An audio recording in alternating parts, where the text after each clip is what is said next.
محمد بن قاسم 695 میں پیدا ہوئے۔ وہ حجاج بن یوسف کے قریبی رشتہ دار تھے جو عراق کے گورنر تھے۔ وہ عرب کے طائف علاقے سے تعلق رکھتے تھے۔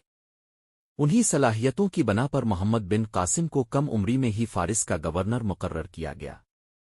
اسلام کے ظہور کے بعد عرب تاجروں نے اسلام کو جنوبی ایشیا اور جنوب مشرقی ایشیا تک پھیلایا۔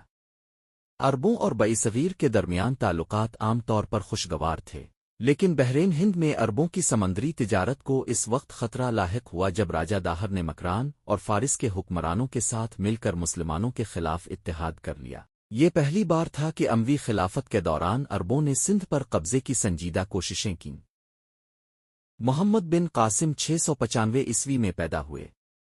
وہ حجاج بن یوسف کے قریبی رشتہ دار تھے جو عراق کے گورنر تھے۔ وہ عرب کے طائف علاقے سے تعلق رکھتے تھے۔ انہی صلاحیتوں کی بنا پر محمد بن قاسم کو کم عمری میں ہی فارس کا گورنر مقرر کیا گیا۔